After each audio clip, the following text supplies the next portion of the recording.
Welcome to the Church of St Laurence, located in Pittington, northeast UK. We now enter the church to explore some of the many treasures held within.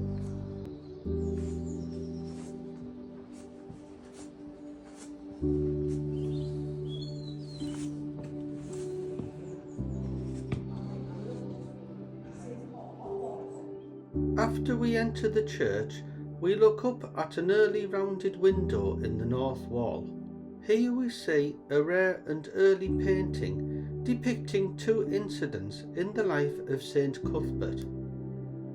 Cuthbert lived between 634 and 687 AD as a monk, bishop and hermit travelling in northern England and southern Scotland.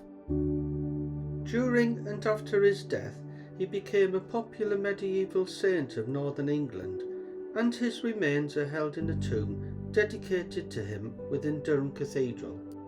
A copy of each of the scenes of the St Laurence Church wall paintings can be seen at the west end of the south aisle. The smaller fragment represents Archbishop Theodore in the act of pouring the oil on St Cuthbert's head when he consecrated him bishop in the York Minster that then was, March the 26th, AD 685. Over the Archbishop's shoulder we see the head of Egfrith, King of Northumbria, who, together with 7 bishops, was present at the consecration. The second subject is St Cuthbert's vision at the table of Alflede, Abbess of Whitby. The Venerable Bede relates that St Cuthbert suddenly turned pale and trembled, and his knife fell from his hand. He had a feeling that the soul of a holy man had just been borne by angels to the joys of the kingdom of heaven, and a messenger brought word that at that moment the abbess's servant, Hadwald, had fallen from a tree and so died. We see the subjects of Hadwald falling from the tree and the messenger informing the abbess combined in one picture, a mode of treatment not uncommon in ancient representations. Only central yellow lines remain of the tree, its branches and leaves have faded. A stained glass window dedicated to St Cuthbert can be found on the north aisle just above the kitchen area. It depicts St Cuthbert holding the head of King Oswald. The head of St Oswald was placed with St Cuthbert's body when it was moved to its present location in the tomb of St Cuthbert within Durham Cathedral. A statue representing this iconic symbol of St Cuthbert can be found in his shrine. Durham Cathedral also has an early painting of St Cuthbert located in the Galilee Chapel. In addition, soon after entering Durham Cathedral, a stained glass window dedicated to St Cuthbert can be seen by looking upwards. The next artefact of interest within Pittington's church is the St Laurence stained glass window, to whom the church is dedicated. The window depicts St Laurence as a deacon in the Roman Church, with his right hand resting on a gridiron. A table within the church incorporates a gridiron.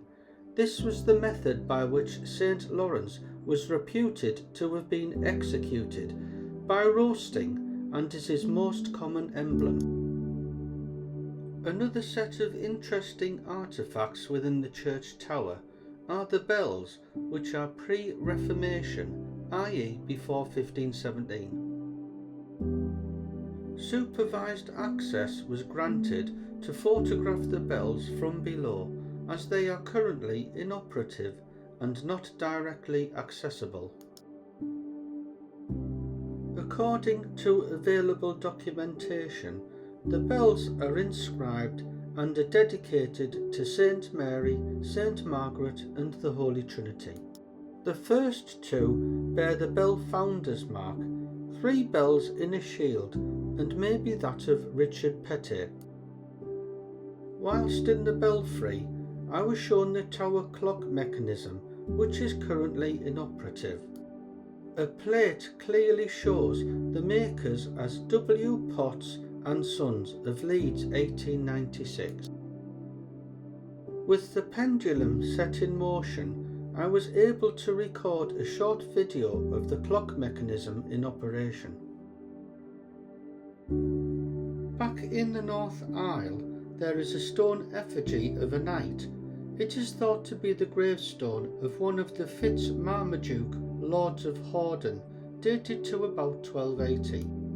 Research indicates that at this time there was no other church between Durham and the sea, and that is why he was buried at Pittington. An early illustration by Billings, published in 1845, shows the knight effigy upright in the north aisle of the church. These are just some of the interesting artefacts to be discovered for the visitor to this amazing hidden church, and I look forward to presenting more interesting local history in future videos.